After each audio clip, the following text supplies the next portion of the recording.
Yankees Files podcast. I am back. No Steve on this one, but I am really, really excited about what we have in store for you. For the first time in Yankees Files history, we have a former New York Yankee on the podcast. This player is a veteran of 16 professional seasons, 4 in the major leagues, was on a World Series winning roster with the 2008 Philadelphia Phillies, has spent the last 5.5 years as a scout in the Dodgers organization. You, though, know him from his electric double play in Tampa to get Carl Crawford at third base and win a game for the Yankees in the 10th inning with Mariano Rivera on the mound. I am so excited for you to hear the interview that I did with former Yankee Greg Golson. And without further ado, let's get into it. All right, and we are back with Major League veteran of 16 years in pro baseball, the last half decade as a pro scout for the Dodgers. You all know him from his electric game-ending double play in Tampa. We have, for the first time on the podcast, a former Yankee, Greg Golson. Welcome to the show. Thanks so much for coming on. Hey, good to have me on. It's kind of interesting. You introduced me that way, but I love it. It's awesome. Awesome. Well, Greg, so people don't know how this came to be. It was actually, I think I saw you interacting with Name That Yank on Twitter. Great account if you don't follow him. And I said, oh, Greg Golson's on Twitter? I didn't know that. And I looked at your page and I found what I think is a fascinating article that you wrote back in 2020 called The Death of Baseball Reference, which is a provocative title. And yeah. I think there's a lot you go into there that's interesting. And, I'll kind of give my perspective on what I thought as I was reading it. And then I'd love to hear from you a little bit about what inspired it and what you wanted people to get out of it. Because what I read was basically, in my world, in the, corporate professional world, we have resumes and they list the places we've worked and what we did there and the impacts we made. And those are kind of like your credentials. Mm-hmm. And as you're applying for new jobs or, explaining who you are and where you've been, that's something that you can show people to say, this is what you need to know about me. Mm-hmm. And it seemed to me that Baseball Reference, per your article, had been that. You say if someone says I hit 300 in AAA and you look and they hit 298, that's a little bit, Yeah.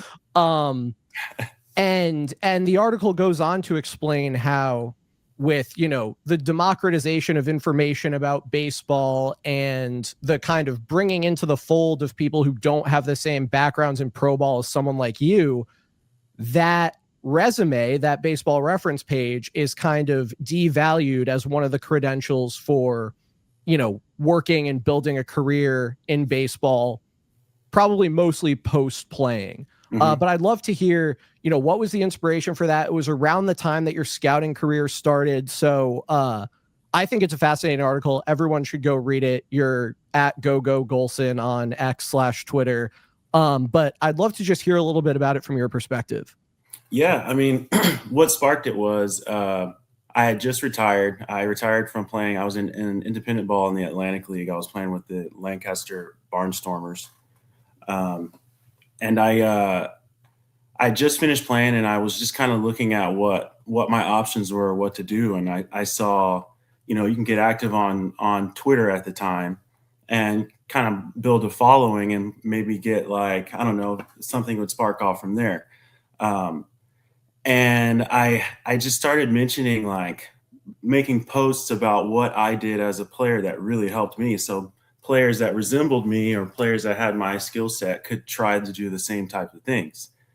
And I mentioned how I hit off the tee a lot. It was like my number one tool because I didn't need a coach there to throw to me. I rarely needed even a net. I just needed a tee and I was fine. And some guy got on in the comments and was just like so adamant that the tee is outdated. He wouldn't let his hitters do it, that it was a terrible thing to do and that no wonder why my career didn't take, and it was just like Oh my started God. attacking me, and I'm like, man, this is crazy. Like I know I played longer and to a higher level than he did, and Mhm. I'm attributing that to the T, but he's telling me that I'm wrong. And it just kind of like made me sit back and think. And I really like to write, especially when it's just kind of like thought provoking and perspective revealing type stuff. And I didn't want to like blast that guy, but I just kind of noticed a trend over the next couple of days as I tried to engage online. It was like um, Twitter or X is like the bathroom stall wall, Yeah. like It's anyone toxic. can throw something up there, and it's like if it gets attention, then it's seen as good, and that's kind of happening in the sport. Is like if you're good at marketing, people are going to like it. Doesn't Mhm. really matter if the information is valid or not.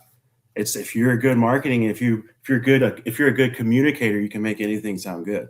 So I think that was what I was getting at with the article, was just to kind of like not put at odds the two sides, but more so be like, look, in any other industry, um, experience, it's sought after. People want to know like, hey, what are some like little gems or like little things that can like take me to the next level instead of having to learn it myself.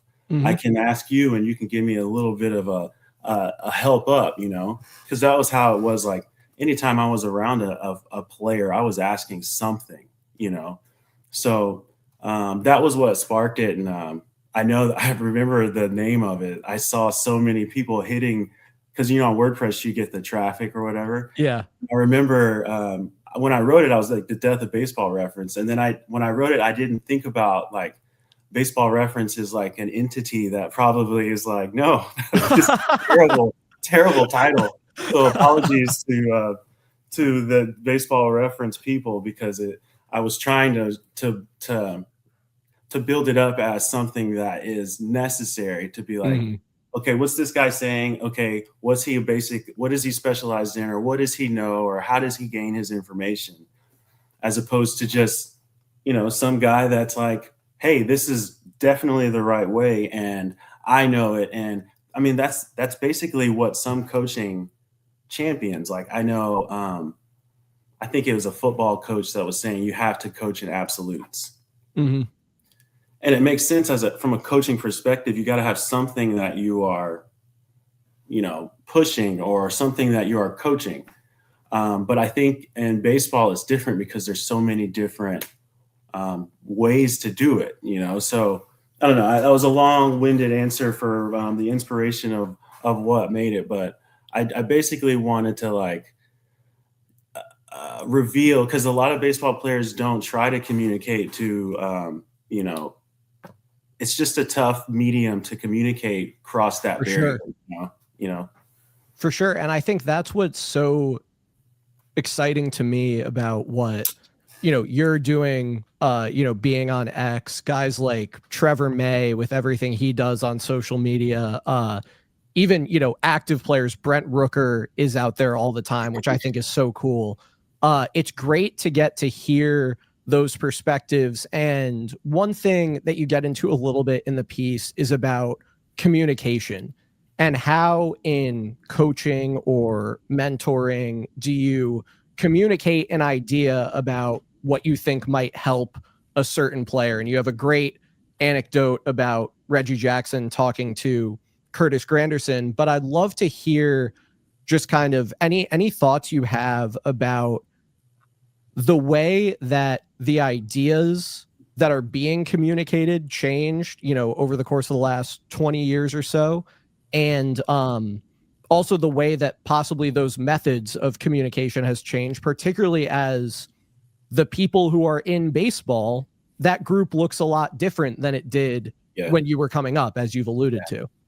Yeah, I mean, I think the difference is that a lot of the coaches are younger now. Mhm. Um, and I think that's a push, because I think what the industry has been looking for is a common language to I don't know, to express or communicate, across all experiences, for whether it's players, coaches, scouts, analytics, background people. I think what has been decided is that the universal language will be through the analytical model. Mm-hmm. And I think because of that, a lot of the coaching that is getting hired, they're having to have these certifications or have a background from certain entities that basically gives a stamp of, all right, this is tried and true within this new model. So we're going to hire this guy. We're going to hire this guy. And it's not necessarily a discredit or a bad thing, but it's just kind of how it's happening, where a lot of the coaching, I feel like, it's not any better or worse than it was before. It's just they're communicating with the players differently than before, because it's not necessarily from a seat of experience and doing it and saying, hey, this is what I did, or this is what a player that I played with, this is how he did it, and he reminds me of you. Mm-hmm. It's more from a technical, mechanical aspect of, okay, this is the optimum way to do this, and we're going to try to get to that, or here's the metric that we're trying to make more efficient. So how can we get to that? I feel like now more so it's trying to achieve a metric as opposed to addressing the player as a whole and making that player a ball player, which again, like, it's who knows what's what and what's making what better. But I just think it's a different way of communicating to the players that maybe it's necessary, because the players are younger. They've had information at their fingertips since they've been born. So it's just a different, ever-changing landscape that I don't know. Like, okay, remember when Cheesecake Factory came out? And I don't know where this is going, but I love it. Popped off, right? Yeah. Remember when Cheesecake Factory came out? They would come back with to get your order, and you'd be like, I haven't even gotten halfway through the menu. Yeah, this menu is a novel. It's so big, right? I think that's what's happening on a grand scale in baseball, is there's so much information there that I think people are paralyzed, Sure. And I think that's the main hurdle that's happening right now. I feel like is there's a wealth of knowledge, but I think and again, this isn't a pitch for experience, but I think the experience can bridge that gap if we can find a common language, I guess. Yeah, it's a really interesting point. And I think about I'm much better at golf than I ever was at baseball, and I'll freely admit to that. And golf was kind of first onto the scene with the TrackMan data and all the breaking down every angle and velocity and all of that. And you can hit a ball and you can look at the TrackMan data, and you got 27 different things that it's telling you about your swing, and you can see this angle and that angle and all of that. And you can 100% be paralyzed by that unless you know what you're looking for. Right. And then there's an additional step, which is, I know that I'm looking at two numbers. I'm looking at the relationship between the club face and the swing path, and I'm looking at the direction of the swing path when I'm looking at my numbers. Mm-hmm. And that's great. But there's another step. If those numbers aren't where I want them to be, I'm not smart enough about the golf swing to know, okay, what do I need to change to get them into the range that they need to be in for me to be successful? Mm-hmm. And I'm wondering, I'm just hypothesizing, is that maybe one of the missing layers in the communication of these ideas, where sure, someone who's skilled with the data might be able to tell you, okay, here's what I'm seeing, here's where we want the numbers to be, and here's where they are, whether it's induced vertical break on a pitch or whether it's the attack angle in your swing or whatever it might be. Here's where the numbers are, here's where we'd like them to be. But then it's someone like you, someone with the experience, someone who's been coached over decades, someone who's been a mentor, who's been a scout, who can say, all right, if we need to make that change, here's what that actually looks and feels like mechanically. Yeah, I mean, I think so. Like, for instance, you had mentioned in our talks before this about Babe Ruth hitting the ball harder than all of his peers, and Yeah, he probably did. Yeah, and Ted Williams, clearly, I mean, he hit more than Yeah. teams, and like Ted Williams being infatuated with lifting the ball. Mhm. I think those are great anecdotes and great for players that are like them. Mhm. And again, how many players are like Ted Williams and Babe Ruth? For players that are like them, that's great advice. But Sure. for most people, you're an average human. You know what I mean? Yeah. You're given the average human abilities. You're not Ted Williams and you're not Babe Ruth. So I think, emulating what the greats do can possibly get you to play better, play more like the greats, but that's not necessarily what would make you great. Like, people always bring up David Eckstein. Like that, David Eckstein was athletically, he wasn't supposed to be there, but he was a high performer because he was a ball player. And I think that's the, I'm not saying that's being lost. I just think it's in the attempt to make everybody the best player, we're losing like the niche players that are just as important to the game. So that's something I think that provides us a great transition into your scouting career. Mm-hmm. First of all, when you say being a ball player, what are the things you're talking about? And when you are out there as a scout watching someone practice or play, what are the things that you're looking for and picking up on that someone like me, or even, a far more casual fan than I am, might never even think about? Like a lot of being a ball player has to do with like knowing the game situation and like, okay, for instance, of course, if I could go up there every time and hit a home run, I would do that. Absolutely. Right? Like no matter who's on base, no matter the situation, obviously a home run is the best outcome as a hitter. Okay. But that comes with risk. For most people, if you're trying to hit home runs, that comes with a lot more chase, swing and miss, and strikeouts. Plus, you haven't factored in once you have hit home runs, they're going to pitch you differently. So you've got to be able to adjust and still be able to hit home runs, or have they figured out why you hit home runs and now you can't hit home runs at all? So being a ball player has to do with one, being able to adapt to your opponent, because your opponent will adapt, especially in the big leagues, and being able to take what the game gives you. I don't want to pick on any one player, but the fact that we had to eliminate the shift is the wildest thing to a ball player who's like, look at all that green space over there. Why don't I just hit it over there where they're not, and then I'll just have free hits all the time, and then they'll have to adjust. But I think the chasing after the metric, or the chasing after you're going to be a player that we want to hit the ball in the air to right field.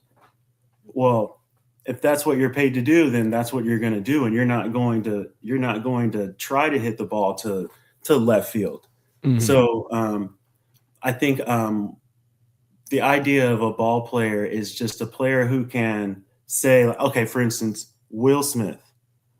To me, he's my favorite baseball player, the catcher for the Dodgers. I was going to say not the pitcher. Yeah. Because Will Smith's awesome, by the way. Yeah. You won't find any argument from me there. I think he's one of the most intelligent. I think his hands are like a right-handed version of Todd Helton. I think he's got so much wiggle and play in his hands that he's able to hit the ball wherever he needs to hit it, depending on the situation. Like I remember, I want to say it was 2024. It might have been this past year. Second and third, big situation. He comes up, hits just a 16 hopper through the 4-hole between first and second base, and scores both runs. That exit velocity technically was negative on his statistics, but it was the game-winning swing. You know what I mean? Like that's where it's like a ball player kind of, not going to say rises above the metrics, but a ball player kind of sees what's best for the team and incorporates that into what he's trying to do. So say there's runners at second and third, no outs. A ball player will try to hit the ball to the right side of the infield to get the runner over, get the runner in, and possibly set him up for a base runner. But a hitter that is just trying to elevate, yeah, he might click a home run and hit a 3-run bomb, but the chances of him doing that are much less than a guy who's able to hit the ball the other way and still execute and put the team in a good situation. So ball players just kind of, they're not metrics focused, they're win focused. You focus on the win and it makes you a better ball player, if that makes sense. But if you address a metric on paper, you're a good looking ball player. If you hit 30 home runs, that's like desirable. Mm-hmm. So I don't want to distract from the second part of the question about scouting, but one thing we talked about a couple of years ago with Jake Cave and Eric Jagailo, and I think we talked about it with Ryan Lidge as well, is kind of the incentives of minor league baseball and the fact that whether your team wins or loses in the minor leagues, for you personally, may not be all that important as it relates to you getting to the big leagues. So maybe that's also a good transition into the scouting conversation. How do you suss out who the ball players are, or if a guy has those traits when really what he might or should be optimizing for to get to the next level probably isn't always, what you might call winning baseball? Yeah. That's an age old question. Do you develop by winning or do you develop by individual progressions? Mm-hmm. I think both ways are good, but I think what happens is if you develop the individual player, they get to the big leagues and they don't know how to win. Whereas if you develop a winning culture, and this is what the Yankees did for years, you develop a winning culture where there's an expectation that we're going to win. We're the best. We're going to win. You get out on the field and each player falls in line to the role that would allow the team to win. If I'm a speed guy, by the end of the year, I'm probably going to figure out that I need to incorporate my speed into my game because that's what makes me valuable to the team. Now that can look like a guy that's just trying to steal all the time and just steal in bad situations. But when they steal in bad situations, you understand, okay, that's a selfish player. So I'm not sure where I was going with that, but the idea is that when you focus on winning, a smart ball player or a team that's focused on winning is going to suss out the ball players and the guys who just aren't falling in line with what's happening. It's like, how are you not like for instance, say a guy steals third base with 2 outs, with a guy who's known for getting 2-out hits, but the guy is just stealing and he ends up being a close play and gets thrown out. Like, I get, okay, you want to get stolen bases, but in this situation, we need that run to get it. You know what I mean? So I just think it's like an awareness of the game situation is necessary even when you are trying to develop the individual player. Yeah, it's a really interesting point. And I'd love to get into, you played in the Phillies organization at a very successful time in their history. You played in the Rangers organization as they were on the cusp of, one of their best runs. And you played in the Yankees organization at a very successful time in their history. Less successful than, I would have liked and our followers would have liked, but those teams were really good. They were really good. I think, a natural question that someone might ask as a follow-up to what you said is, well, are those things cultural or are those traits that are inherent to a given player? Like, can you find a selfish player when you sign him and mold him into, you know, someone who is a ball player and is a winning player. And it might be interesting to hear a little bit about the coaching and the instruction that you received and the way that those teams tried to build their cultures, because they were all very successful as you were around. Well, I might be spilling a little bit of tea here, but I know the Phillies, when we for the 4.5 years that I was with the Phillies, the model was looking at the Yankees and kind of like, not like emulating them, but like the Yankees are a great organization to like kind of like, because the Yankees and the Dodgers kind of pioneered player development. Yankees, Dodgers, and Cardinals, I believe it was. They pioneered like minor league teams and like developing players underneath the major leagues. So they're always trying to like find ways to like get better. But I remember when I was in that org, we were when we would go play the Yankees, it was like, all right, let's see how especially spring training where it's Tampa and Clearwater, go play them in spring. And it'd be like, you know, when we take 3 or 4 out of the day out of those guys, you know, you're doing pretty good. You know, you could tell there was not a rivalry, but it was a respect. And I think that's what that's what I saw a lot with the Yankees and the Rangers. The Yankees and the Phillies. With the Rangers, it was a completely different, because you know there's Northeast baseball where it's I'm gonna describe the vibes of like the cultures of the areas that I know. Okay. Yeah. From a baseball player's perspective, the Northeast is intelligent, trying to be the smart guy, making the heads up play. That's the Northeast style of baseball. The South is like, you're a grown man. You're a ball player. Figure out how to be valuable, or we'll get someone else. And then the West Coast is super laid back. You know, I don't know how to explain it other than that. It's super laid back. So I remember when I left the Phillies and went to the Rangers, you know, we could have facial hair. We didn't have to have a collared shirt. You know, it was a different culture, but there was a lot of, I would say, player governance, where it was like, if a guy came in the clubhouse and he looked shaggy, someone in the clubhouse would be like, hey, clean it up. So, you know, that culture, I think that was present in the South. And in the Phillies and the Yankees, there's so many veterans, so many multi-million-dollar players that it wasn't really needed. You know what I mean? Like both of those teams, all of those guys had jets. You know what I mean? Like it wasn't the same as having the veteran in the clubhouse kind of controlling things. It was different there.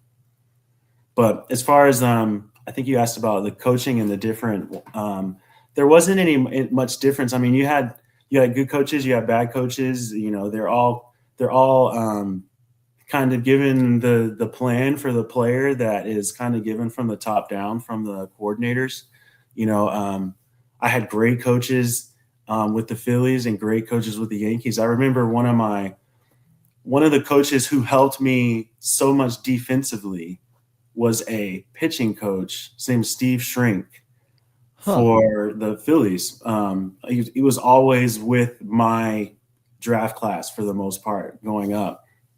But I would always charge the ball really hard, because that was something that they taught, was charge the ball to close the distance on how far the throw is going to be. So charge the ball, close the distance, and then throw the ball, keep it low.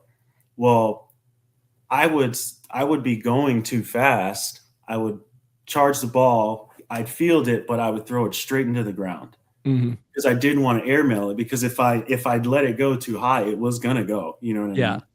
So I remember he came up to me in BP one day and was just like, "Hey," he goes, "I know you want to cut the distance down and get a good throw on, but he's like, slow down and take your time." He's like, "You're throwing it 100%." He was like, "If you're going to charge it like that, maybe throw at 75%. Just take your time and make an easy throw. And that year, it was my year in high A with the Phillies in Clearwater. I remember, I think I had 22 outfield assists because it was like I was in center field, and it was like they would just be sending guys. There's no one in the stands. You know, it's like get these games over type of thing. They're just sending guys, trying to make guys make plays. And I'd field it, and I remember the third base coach would always be sending because I would be so calm. It would look like I wasn't even going to throw it, but I would just be so calm, and I'd throw it, and it'd be a good throw. It'd be a, you know, he'd say, this is another thing he said. He goes, a good throw gets the guy when it's on time. He goes, a quick throw gets the guy when it's a good throw. So that changed my whole perspective of just like, all right, I just need to get the ball on the bag too. So that year it was like something clicked in the outfield, and it was like I was able to kind of scope in on what I needed to do. It was, and again, I don't know if I told him that, but like that changed my career defensively, obviously with the Yankees. That even on my throw, I was used to throwing from not a standstill, but from not needing to get momentum to go forward. Yeah, that's really interesting. And it's funny, you know, to an extent that kind of shows what you've been talking about the experience of people being around the game. You know, that's a coach who's with you year after year after year, who has, you know, all this experience in that system and is able to pick up on that, even though that's not his, you know, his remit, his mandate.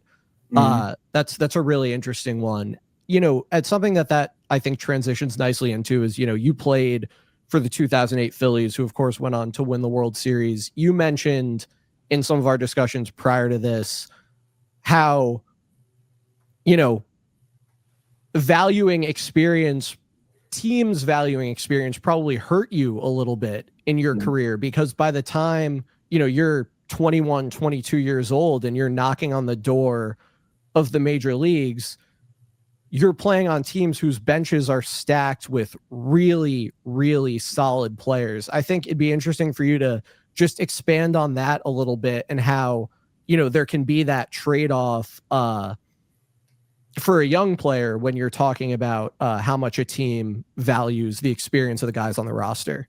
Yeah. I mean, I think it was especially with, you know, the Yankees and Phillies, where every win matters, you know, you missed the playoffs by a game, you know, and it could be, if that game was lost due to a rookie making an inexperienced play, it's crucial, you know? Yeah. I think when, you know, when I was up with the Phillies, Rangers, and Yankees, that was when Andrew Jones was with the Rangers and Yankees. It was like he was following me. Both years. He was following me. And again, like, he's a Hall of Fame defender who hit 50 bombs one year. Like, people forget about 2004. It was 04, right? Or 05, Andrew Jones. Like yeah. That. Like, he was a guy that I like emulated. And I'm like looking at him like, I really wish you would go away so I could play. You know? But like, again, like, that's the trade-off. I think if I was on a team that wasn't with so many, like, I played with over 10 Hall of Famers in that for sure span.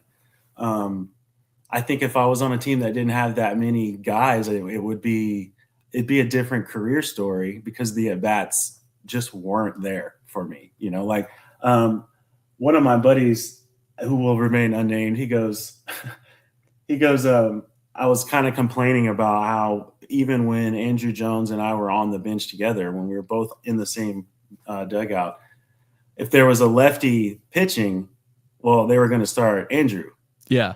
And it was like, I was like, man, it sucks. And he was like, he goes, the cheapest season ticket was like $180,000 or something like that. He was like, the cheapest season ticket there is $180,000 a year. Do you think they want to see you, or do you think they want to see Andrew Jones? And I was like, you're right. I get it. So like, that kind of, I look back on it and it's like I cherish the times when I did get on the field because it was like I was able to compete on that level. Yeah. But yeah, it would have been awesome to get 400 at bats and see how I fared, because again, like Andrew Jones, right-handed bat, me, right-handed bat, outfielder. He's an outfielder. Maybe he lost a step, but he's got more Gold Gloves than I have at bats in the big leagues. So it's like, I know they're going to go with him. And then the Yankees so prepared on the roster, they've got Chris Dickerson, who's a left-handed hitting outfielder who's just as fast, just as athletic. So it's like I was pinholed into like the small few at bats we get when I'd come in as a defensive replacement and we'd bat around, Exactly. And now like, Nick Swisher comes up. Yeah. Yeah. That's like maybe 5 at bats a year, So, man, it's bittersweet. That's the best way to say it.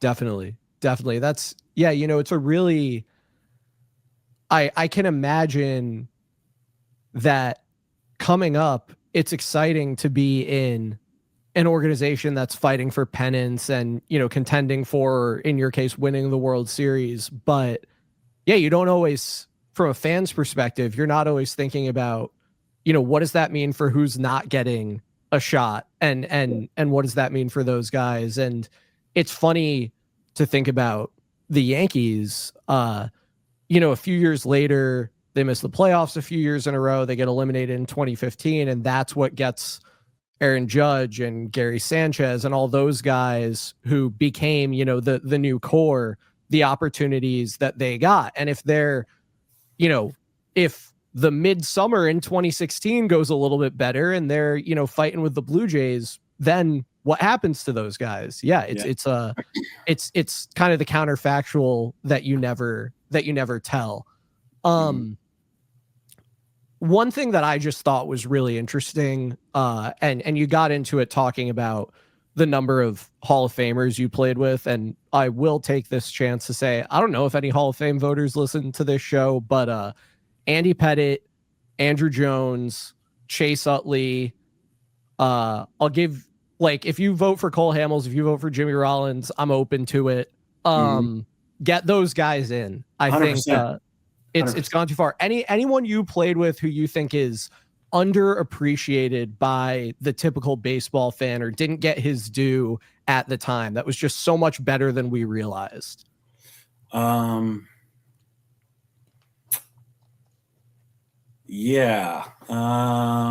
Granderson, obviously. Oh my gosh. I think if Granderson had played now, I think he would have been so much more of a household name. I mean, he was already a household name anyway. Guy hit 50 home runs in New York. But I think if he was playing now, he would be I think he would be like one of the top players in the league, just because of like how he dominated the strike zone. Like he was able to just make it tough to get in there. You know what I mean? Him and K-Long were so good together. Interesting. Like I think K-Long kind of unlocked a lot that he did. And again, like I was around Granderson a lot when I was up, because I saw myself in him. I wanted to be like him. I also think Gardner. I think I made this comparison earlier this year. I think I'm forgetting his name. I'm losing the right fielder for the Diamondbacks. Right fielder, Corbin Carroll. Corbin Carroll, yeah, I always forget his first name. He's very much like Brett Gardner. Interesting. Like they're like the same guy. Yeah. But I think Brett was just, he was classified as a speed guy. But if you look at the year Gardner had, I want to say it was later in his career when I think he hit 30, 25, 28. Yeah, he had 25 plus in 17. Or in 17 he had 21, and then in 19 he had 28. I remember in 17 he and Matt Holliday were giving each other crap, and it's so funny to think about Brett Gardner out homering Matt Holliday. Yeah, but I mean, think about it, like very accurate. Like, I think he had a better arm. Gardner has a better arm than Carroll. Yep. I think speed wise, I think they're the same. I think Gardner had a much better plate discipline as far as being able to work a walk and see pitches. I think Gardner, I think if he played right now, I think he would be one of the bigger guys as well. Yeah, that's so interesting. I mean, people forget that Brett Gardner was walking like 12, 13% of the time, even before he kind of started to tap into his power and really hit the way he ultimately started hitting. Yeah, it's a really interesting comparison. Man, Gardy was fun. I saw him hit a walk-off homer I saw him hit a game-tying homer off Liam Hendricks in 2019. He and Mike Ford went back-to-back to walk it off. Beautiful thing. I also remember being at spring training in 2008 and seeing Gardner make a throw from left field to get someone on the Rays at home, and I was like, holy cow, who's this guy? And then, of course, debuts that year, plays a lot on the World Series team the next year. I remember they put on I think it was spring training. They put me in center and Gardner in left. Oh my God. It was way too much. Like we were covering the same ground. Yeah. And it never happened again. They would always put me in right and Gardner would stay in left. And occasionally they'd have Gardner in center and me in right. But it was never left and center just because it was like, it's redundant. Yeah, we were calling it at the same time with plenty of time. That's so funny. So what do you think it was? I think the Curtis Granderson K-Long thing could be an interesting thing to get into a little more. You know, you told me before we started that Granderson was one of, the guys who influenced you a lot, a mentor to you, a guy who treated you really well, which I think is really cool. I think people would love to hear about. I think a lot of times Yankees fans think of Granderson as, he was a good player when he came over, and really it was the park that is what unlocked him and let him get into his power and stuff like that. It sounds like you think that misses the boat and that there's something more to what K-Long unlocked with him. Yeah, I think so. I mean, like, K-Long was really good at pinpointing what a player does really well, or what he'd be really good at doing, and communicating to him so that the player like wants to do it. And I think with Granderson, what he did is he got him on the plate and basically said, your hands are quick enough to be able to get to if someone tries to get in on you. And he didn't really have, I mean, I wouldn't say he was great hitting lefty pitchers, but he didn't have an issue that a lot of guys have with hitting left-handed pitchers. So it was kind of like, if you can stand there, why not? You know what I mean? And I think that kind of allowed him to like free himself up out front and hit the ball. Like, I mean, yeah, it was a shorter porch to right field, but like those balls that he's hitting out, like he hit balls on the road too, but the balls that he's hitting out, they're getting out of a lot of ballparks. He was hitting bombs for sure. Like no doubters off the bat. So I think, yeah, like that, it's kind of like good hitters that play at Coors Field, they get discredited. It's like, no, they're still good hitters. They're just, I mean, here's the thing that people don't, and I know this is off topic, but hitters that play at Coors, they've got to go on the road and relearn how to hit on the road. And it's like every ballpark, every city's different. So that can put guys in, I'm not going to say a slump, but I've seen guys who were hot that were playing against different teams, like on different teams, come into Colorado and get cold. Yeah. And I've seen the vice versa. So I just think ballpark, and again, this goes kind of back to that ball player conversation. I remember watching BP of, let's say Blake Galen was a guy who's he's a coach in the Dodgers organization right now. I remember when I played with him in indie ball, at the different ballparks he would go to during BP, he was trying where the ball flew, like how it interesting. flew, Okay. depending on where, if it's a short porch to left field, his whole BP, he's trying to see how it flies there to see how he can incorporate that into his game. So this kind of touches on that conversation we were talking about before too, about certain things, is he incorporates that into his game plan where, say, normally if you look at his spray chart, if he's at home, we had a short porch to right, he's trying to pull the entire time at home, every single time.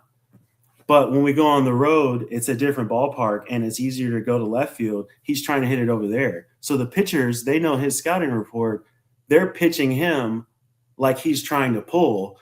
So they're pitching him away, but that's feeding exactly into his game plan of hitting the ball the other way. And that's what a lot of great hitters are able to do, is they're able to see where they need to hit it and where they can err while still being successful. If that makes sense.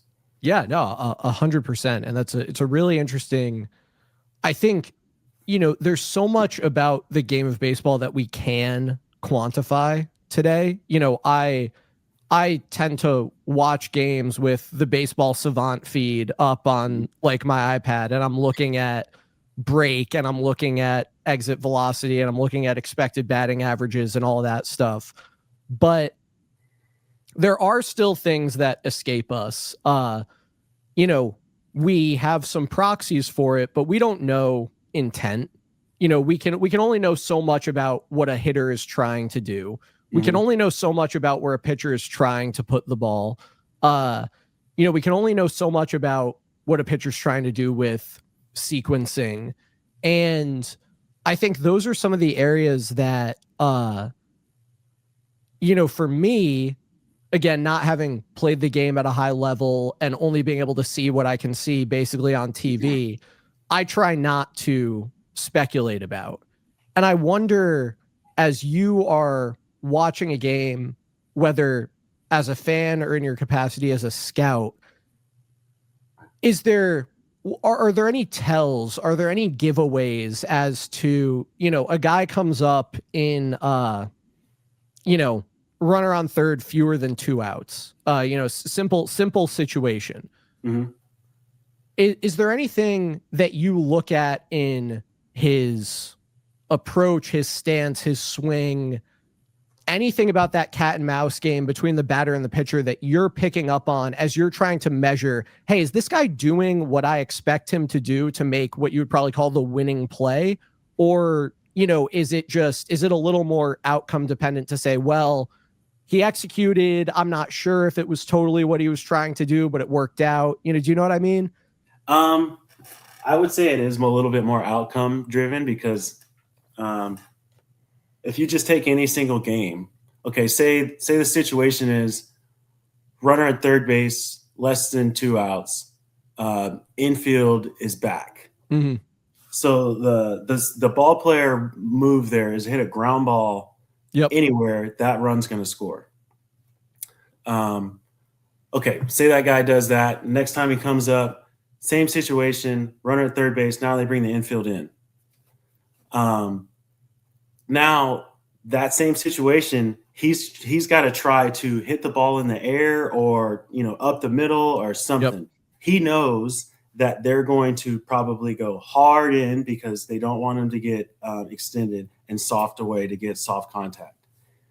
So, a ball player that's playing the cat and mouse, he might look for a ball that's this far in off the plate, not even a strike.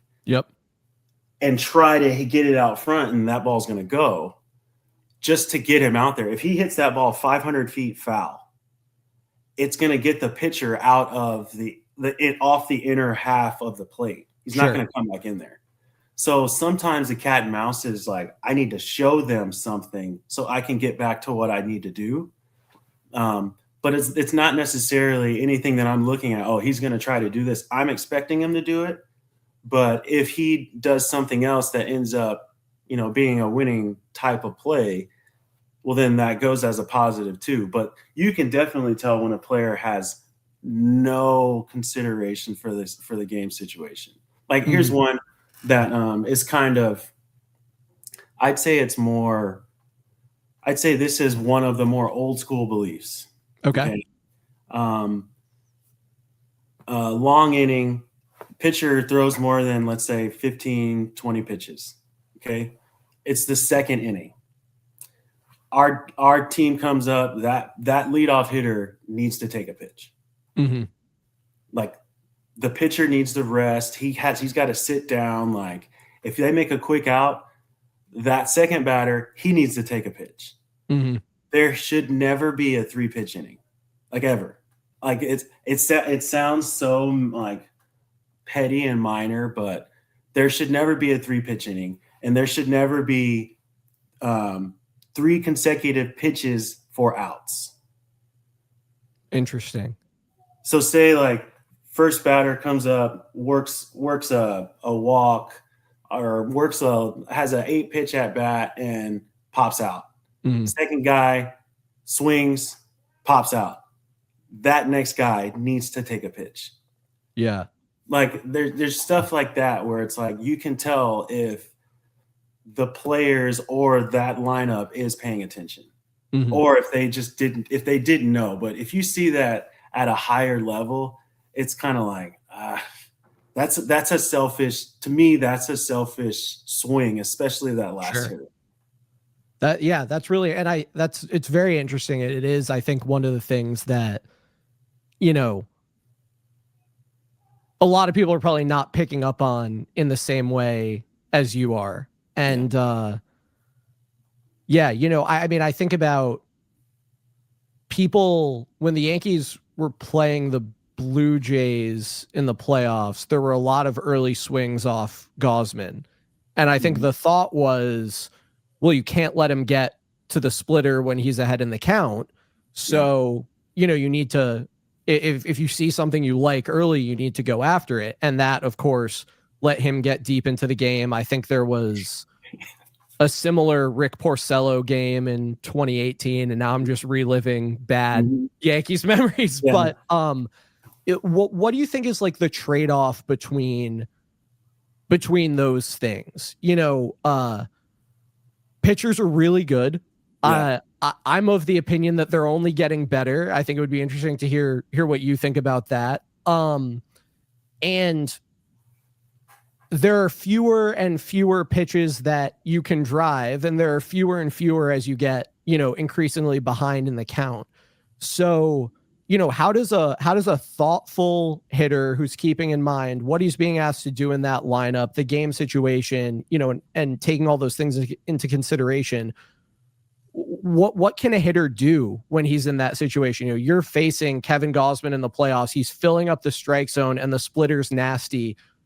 Like, do you just tip your cap? What do you do in that situation? Yeah, I mean, they're major league hitters. I mean, you're here because you wanted to be the best. You got to beat the best to be the best. You got to figure out how to do it. And I think, like, again, sometimes these guys are nasty. You got to figure out a way to extend their pitch count, and again, like, there was a thought process before. You don't want to get, like, you want to get into the bullpen. You want to get into the bullpen because now you don't want to get into the bullpen. Those guys are ridiculous. Those guys are throwing noise. So there is a bit of, a change in that aspect. If it's playoff baseball, you got to do what you got to do. That's a different animal. But, on a day-to-day basis, even the no-name 5-starter is going to have a day where he's just filling up the zone and dotting up. Like, every situation that you come across in the playoffs, you come across it at some point in the regular season. Mm-hmm. So to blame it on him dotting up, it's like, well, you gotta step up too. This is the playoffs. Sure. But I think, playing winning baseball requires, like, everyone kind of being on the same game plan. So if that was the game plan, to go after them early, you get to see if it's a good game plan or not by the box score. Sure. You know what I mean? Like, if the starter's pitching 7-8 innings, that's probably not a good hitting game plan. Yeah. And it's nothing against who came up with it. that's how baseball is. If my approach doesn't get the expected results, this is as an individual hitter. Mm-hmm. If I'm a hitter and my approach to this at bat doesn't get the results I want, it's not a good approach. And that is a tough thing to grasp for people that are like, oh, let's keep making progress. Let's keep making progress. Where it's like, oh, well, you hit it hard. It doesn't matter. Interesting. Like, for instance, I remember Jamie Moyer was talking to me, and we were facing, it was me, Michael Bourne, and Javon Moran. We were all speed guys. Yeah. We were all speed guys facing Jamie Moyer on the backfield. And there was a 4-pitch sequence, a 4-swing sequence between me, Bourne, and Moran, where we all broke a bat, hitting the ball off the end of the bat. And it was like he was throwing it slower and slower and slower. And then I remember I faced him the next day, and he was just like fastballs right down the middle, at the middle of the plate. And I'm wailing on it. I'm hitting it out. I'm like hitting it as hard as I can. And it's like warning track, boom. Same thing with Bourne, warning track, boom. And he's like, yeah, I could. He was like, it's easier to let you guys, talking about speed guys. He's like, it's easier to let you guys hit the ball hard because you hit it hard, you feel good, but you're out. You know, so like hitting the ball hard sometimes is what the pitcher wants because it's into the shift or into where the defense is, or like if a speed guy has runners at first and second and I hit the ball hard because the guy throws a cutter in and I hit the ball hard to third base, that's the only way they can double me off. Yeah. So that's exactly what they wanted to do, even though I hit it hard. So I think a lot of the metrics need some type of light shed on them, which you can't do over the course of a full season. So what was the question? I forgot what we were talking about there, but I think that's where sometimes the metrics can give you, like, send you down a rabbit hole or a goose chase, chasing something that it's not really there.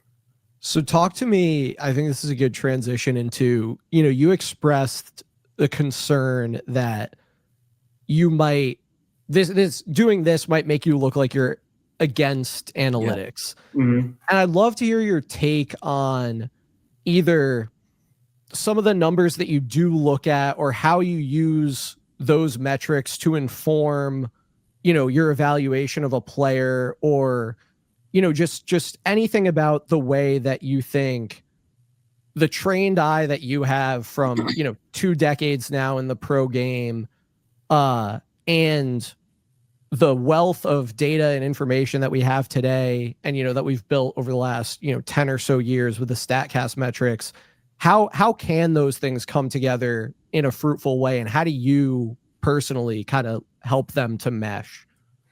Yeah, I mean, I was kind of thinking of what you said when you had asked, like, how do you know when a guy's being a ball player? And it's like, I think there's 2 mindsets that you've got to switch on or off, and I don't think they can both be on at the same time. Where it's, I mean, if you're looking at, exit velocities, vertical break, and you're looking at all this stuff to inform you on like how athletic or how how to rate or rank certain players, and you're looking at it from a metric standpoint, that's the cap that you've got to have on, and you've got to see it that way. Sure. That levels the playing field for all players. But I think to see the other stuff, you can't be concerned with that, because you're looking at things that are going to cause you to not see the subtle things that allow you to see when a player has made an adjustment and he's doing something else. Like, and I'll have to have you re-ask the question because I went off on another tangent.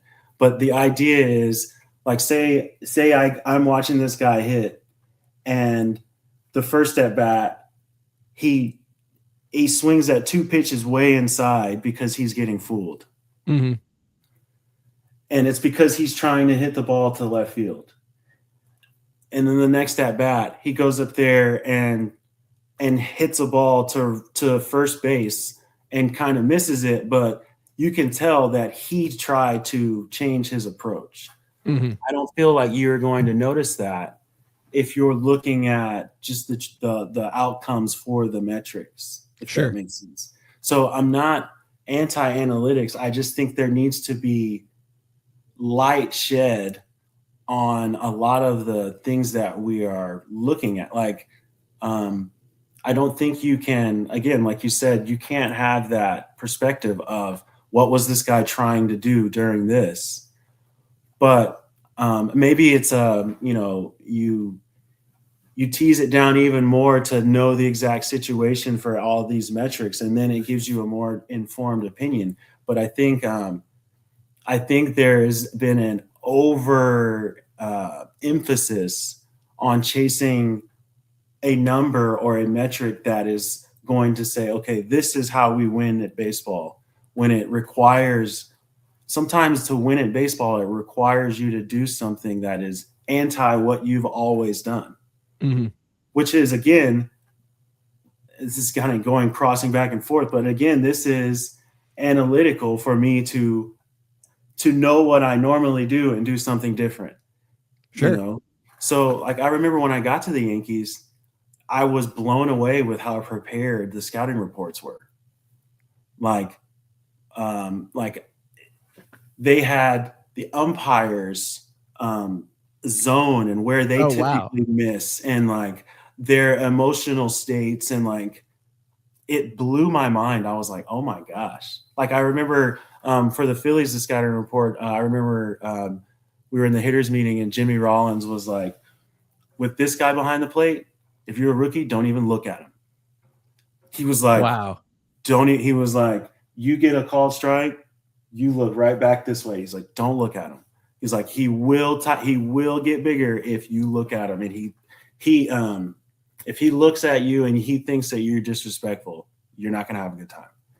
Wow. You know, like the scouting reports, I mean, that's analytics, you know, that's knowing, that's having, you know, information from before. So I think, and again, tying it back to the death of baseball reference, I think experience has been minimized, but I think the value that an experienced scout, coach, player has, so it goes a long way towards winning, I would say. Mm-hmm. Like, I think there's more buy-in when a coach who has done it, if he offers something up to a player, that player is going to buy into it a little bit more than if a guy who hadn't done it. That's just that's just facts, you know. I just think it's I think a lot of ball players that get out of the game, they love the game and they want to help, and they want to help players. But I think a lot of, from what I'm experiencing, a lot of them feel like they're just getting squeezed out and having to do their own thing. Whether that be give lessons or do this or do that. And I think, again, baseball is all about cycles. I think it'll move back. I think in 5-10 years, guys are going to start throwing sinkers again, and it's going to be a different word for it. And it's going to be the craze that everyone's talking about. And I think, again, there's nothing really new under the sun in baseball. It's just everyone's trying to get an edge. You know, some people call that cheating. Some people call that whatever. But the analytics aspect of it, it's just everyone's trying to win. And I think the more voices you have adding to the pot, the better picture you're going to have. For sure. All right, just a couple more quick things before I let you go. As you know, in your capacity as a scout, as you are, you know, getting ready to go watch someone play, or getting ready to look at some video of someone, or, you know, studying a team that you're about to go see, or a player that you're about to go see, are there any numbers that you're looking at to orient you to, this is what I'm about to see, this is the type of player this guy is, this is the type of year he's having, this is what I'm interested in, or any numbers that you pay attention to as you're watching him, whether it's, you know, exit velocity, whether it's, you know, the velo on his throws, whether it's home to first times, or is there anything quantitative that you're paying attention to, you know, partner with what you pick up qualitatively? Yeah. For pitchers, I look for, this is what I did as a player and it carried over in as a scout as well. Mm-hmm. For pitchers, I look for strikeouts to innings. Sure. I look at how many, if they have hit by pitches, Mm-hmm. that lets me know if they pitch inside or not. And I look at walks obviously as well. Mm-hmm. For for hitters, I would look for doubles. Like Okay. if they, because the amount of doubles a guy hits lets you know they're hitting. You know, Mm-hmm. like they're squaring up balls. Like home runs they're cool, I guess. You know, like I don't want to make it seem like you can obviously look at home runs and that's going to tell you if a guy has power. But to me, doubles let me know if a guy's squaring the ball up a lot. Mm-hmm. Um, I imagine that those can also tell you that some more game power could be on the way, depending on the level that you're looking at. Yeah, because I mean the ball gets livelier in the big leagues. A lot For of stuff sure. happens. You get better wood, you have better scouting reports. You're not really worried about getting out of the way as much as you were in the minor league. So you're gonna square up more as you get older.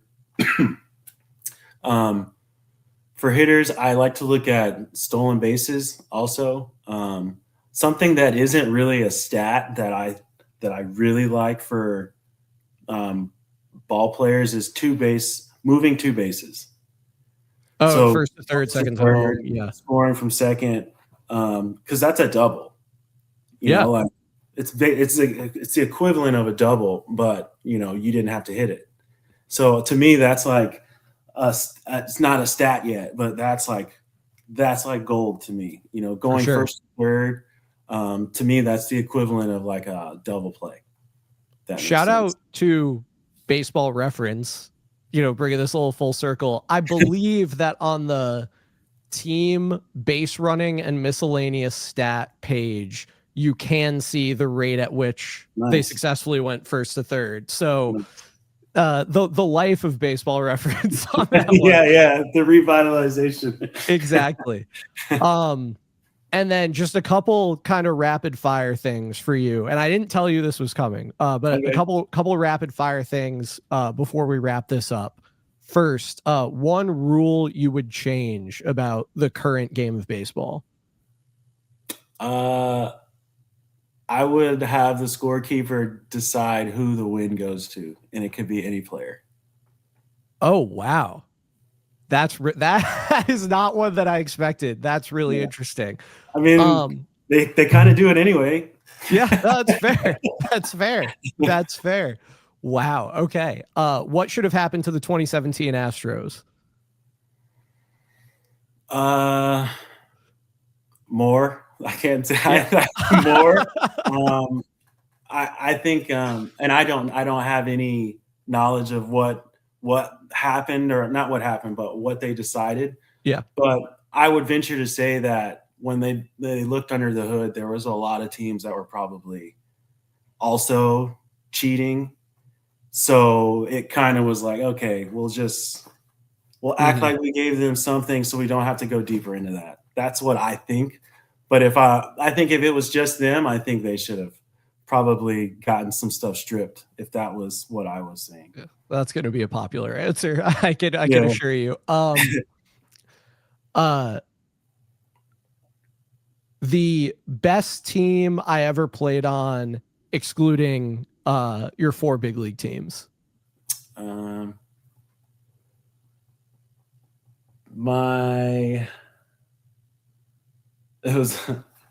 was a team that I played on in Mexico. It was a Cancun, the Tigres de Campeche, or sorry, I'm losing my mind here. All good. The Tigres de Quintana Roo. Sorry. Okay. I had to brush up on my Spanish real quick. We won the 2015 Mexican, title at Summer League, but that Holy team this team was awesome. Yeah, it was loaded. A couple of Yankees on there. Yeah. Jorge Cantu was on there.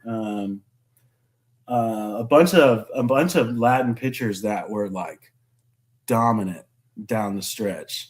But I mean, Daniel that team Cabrera was on that team. Daniel Cabrera was sick. Yeah, he like 6'8", just like throwing from the sky. Like Yeah. Our closer, Ramon.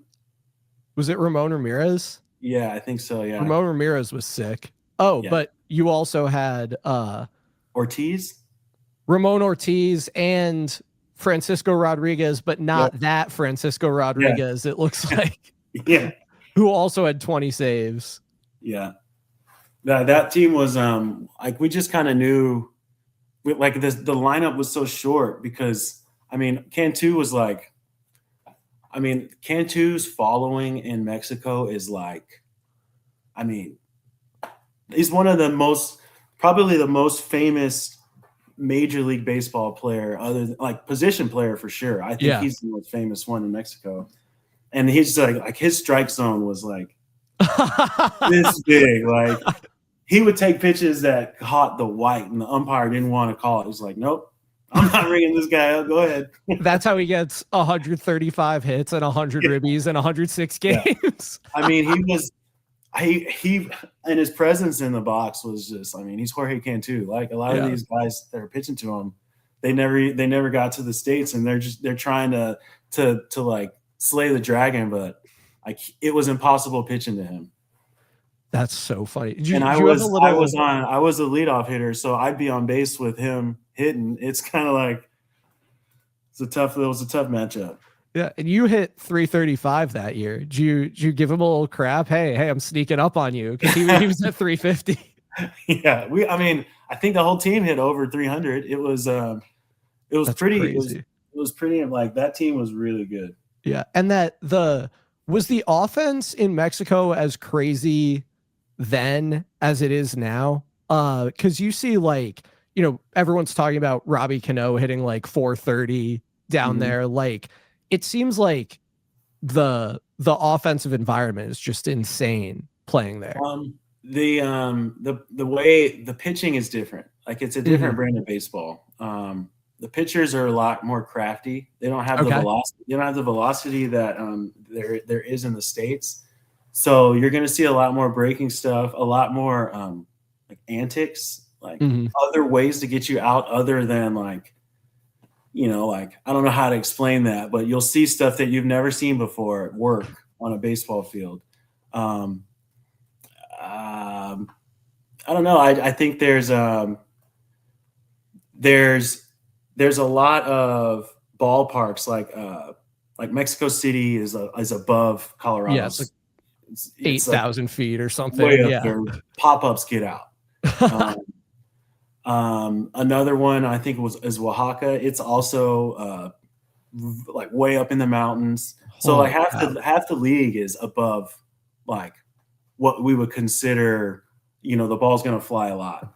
Yeah. And then in other areas, I don't know, like some teams just don't spend a lot on their pitching. Like there's places where you can have a good month in a week. If that makes sense. Yeah, for sure. And then last one, the toughest pitcher you faced, any league, any level.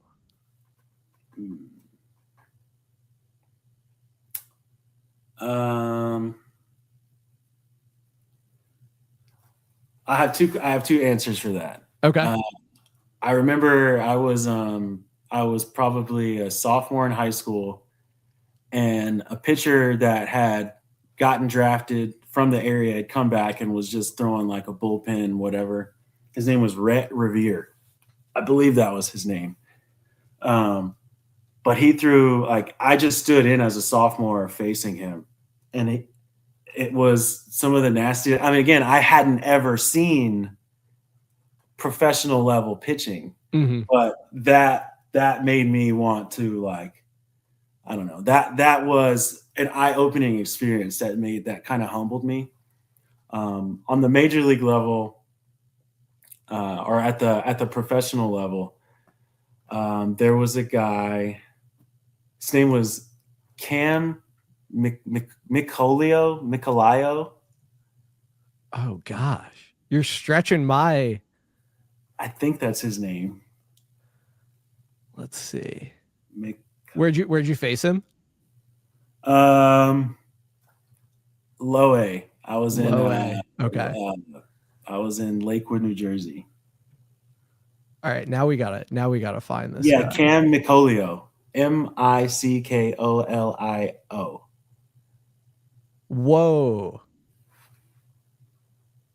Okay, so eventually came up.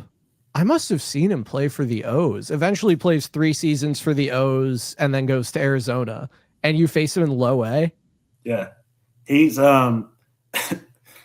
he was he was like, I don't know how to explain it, but he was really tall. He's 6'9", 255. Yeah. Really tall. I remember the first pitch I took from him, it was like he was throwing from behind me. Oh my God. First pitch I took from him, I kind of flinched, and I turned to the catcher. I was like, "Hey, could you tell him to back up a little bit?" Like at bats like that, you're just kind of like, man, I hope he walks me. Like you're having trouble seeing the ball. You know what I mean? Like I knew, like everyone knew he was going to pitch in the big leagues. That's so cool. Yeah. All right. Well, Greg, as we wrap up here, first of all, thank you so much for your time. I know I took a lot more of it than I told you I planned to, but this was such a blast. I know our listeners are going to love hearing your perspective and hearing from a former Yankee. Anything that you want to plug, shout out, let people know before we wrap up here? Of course, they can find you on Twitter, X at @GoGoGolson. Yeah. Nothing really to part with. I'd say if anything, if they take anything away from me from this, it's make baseball a conversation again. You know, I think baseball's always been like that centering piece that everyone can come to, from the color barrier being broken to, it playing during the summer during every single major event. Baseball has been there. Get back to baseball being a conversation where everyone can have different opinions. Sure. And that's what makes it great. It's kind of a comparison of ideas. And I think everyone's here because we love the game. You know what I mean?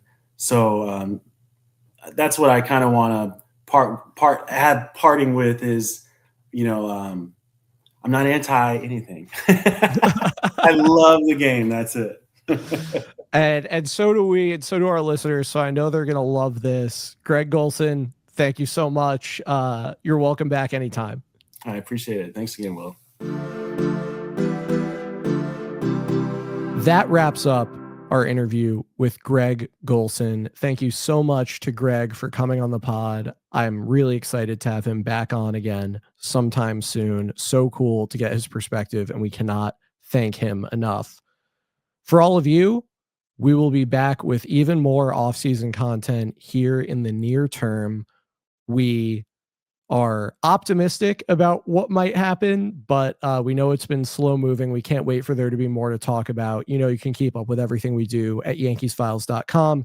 You can follow us on Twitter, where we are at YankeesFiles. You can get the podcast wherever you get your podcast. We hope you'll rate, review, subscribe, give it 5 stars, comment, etc. As long as you're doing something positive. If you're doing something negative, don't worry about doing any of that. Just download it, listen to it a bunch of times, boost our numbers. The full video podcast goes up on Spotify as well as on our YouTube channel, youtube.com/@crosstownsports. That's going to do it for this one. I'll be back soon with a very different type of Yankees Files episode. And until then, let's go Yankees. And I say, hey.